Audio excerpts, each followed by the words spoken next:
بسم الله الرحمن الرحيم. الحمد لله رب العالمين. معاكم فايز الجبوري وقناة فايز الجبوري. سمعت قبل يومين انه رئيس الوزراء العراقي طلع ويعزي الشيعة في العراق بمناسبة استشهاد امير المؤمنين علي بن ابي طالب عليه السلام.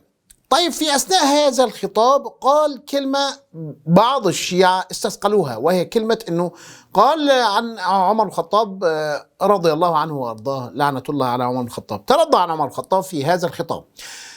من المعلوم بالضرورة أن الشيعة يكرهون عمر بن الخطاب وعندهم موقف سلبي من هذا الرجل لأنه هو من قتل رسول الله صلى الله عليه وآله، هو من قدم أبا بكر بن أبي قحافة للخلافة، وهو الذي استلم البيعة من بعده، وهو الذي قتل فاطمة الزهراء صلوات الله عليها واعتدى على بيت الزهراء صلوات الله عليها، ولا ينكر هذا أي شيعي عاقل. طيب لماذا ترضى هذا الرجل عن عمر بن الخطاب؟ يقول لك تقية. تقية مين يا أخونا؟ أنت رئيس دولة، رئيس دولة، يعني انت عندك دلوقتي قوة عسكرية ومش ممكن يعملوا لك اي حاجة. انت رئيس دولة، يعني انت لو كنت رئيس دولة بتخاف، يعني انت رئيس دولة ليه؟ يعني يا عم ما تروح تشوف لك اي شغلانة تانية، تقعد في البيت جنب مراتك وتعمل حاجة يعني كويسة، تطبخ وتنفخ وتكنس والحاجات دي كلها، بدل العكننة دي والسياسة، ما دام انت خايف. طيب هناك من يقول اهو الراجل ده، العراق ده بلد مختلف الطوائف فيجب ان يراعي الجميع، ما كان من باب اولى يراعي ابناء طائفته الشيعة الذين لديهم موقف سلبي من عمر بن الخطاب، يعني يراعي اعداء الشيعة. طيب هل ممكن ان يقول صدام حسين رحمه الله والله هيلعنوا سلسفيل خلفوه، والله يفضلوا يلقحوا عليه بالجزمة لحد ما يموت، ازاي تترحم على صدام الذي قتل اولادنا؟ لكن انا اقولها بكل صراحه، هناك ثقافه مريضه موجوده في العراق وفي كثير من المناطق الشيعيه، انه يخافوا وحتى وان كانت لديه قوه عسكريه. للاسف انا اقولها بكل صراحه، الشيعه ثبت انه كلما ازدادوا ضعفا ازدادوا قوه. يعني لما يكون خايف وما عندوش حكم وما عندوش ولا حاجة يزداد جرأة ومستعد يموت من أجل مبادئه وقيمه، ولكن كلما ازداد قوة ازداد ضعفا، يخاف. لا خد بالك، اعمل بالتقية، مش عارف ايه الثقافة الموبوءة دي. ثانيا هناك ثقافة مجتمعية انه لا بلاش تتكلم قدام الناس بالعلن، المدارات، التقية. يا عمي يا اخوانا ارجوك ارحموا اهاليكم، نحن في زمن ثورة الاتصالات والمعلومات، زمن النت والبلاوي السوداء كلها.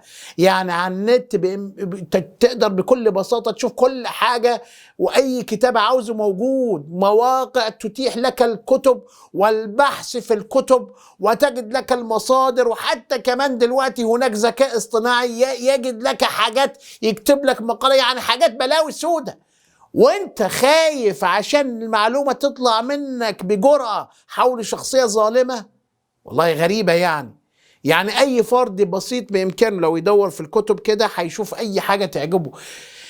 الموضوع الاخر والاهم انه الفرد الغير الشيعي سوف يكون مربكا من هذا الكلام. يعني تخيل انه في بلاده، في مصر او في الجزائر او في المغرب او في مش عارف فين، اي بلد، ويعلن تشيعه ويعلن براءته من ابي بكر وعمر. يجي لك واحد يقول لك تعالى تعلن براءة من ابو بكر وعمر ليه؟ يقول لك دول ظلام ظلموا النبي صلى الله عليه واله وآل بيت النبي. يقول لك هو ده رئيس وزراء دولة العراق ذات غالبية شيعية وهو كمان شيعي ويترضى عن عمر الخطاب، تلعنه ليه انت دلوقتي؟ فيكون في موقف محرج. يا سوداني، يا محمد شياع السوداني، انت يا راجل ما تحترم نفسك كنت شويتين كده وما تذكرش عمر خالص. انت جايب عمر ليه في الوسط؟ انت جاي عشان تعزي الناس بمناسبة شهادة امير المؤمنين، ولا جاي تمدح عمر بن الخطاب؟ ايه الغباوة دي؟ يعني تصرف غبي منك بصراحة. يعني انا مش عارف انت ازاي لزقوك يعملوك رئيس وزراء. يعني انت اكتر حاجة ممكن يعملوك رئيس الزبالين، ولا رئيس جمعية البطيخ، ولا اي حاجة يعني كده، مش رئيس وزراء دولة وما تعرفش تتكلم. كمان حتى لو هو يقرا ويتكلم كان لا يجيد اللغه العربيه، يعني اي عيل مخلص الثانوي يعني هيتكلم احسن منه. يا ايها رئيس وزراء السوداني، يعني عليك ان تتحلى بشيء من الشجاعه. المشكله هو مش منه هو وبس، المشكله زي ما قلت لكم هناك ثقافه موبوءه في الدول الشيعيه للأسف الشديد، ثقافة المداراة، وخد بالك وما تتكلمش وقول ودوس على مبادئك، في حين لو انت اتكلمت عن شخصية خلافية زي مثلا صدام حسين مثلا او اي شخصية ظلمت الشيعة هيمسحوا فيك بالبلاط لو مدحت الراجل ده.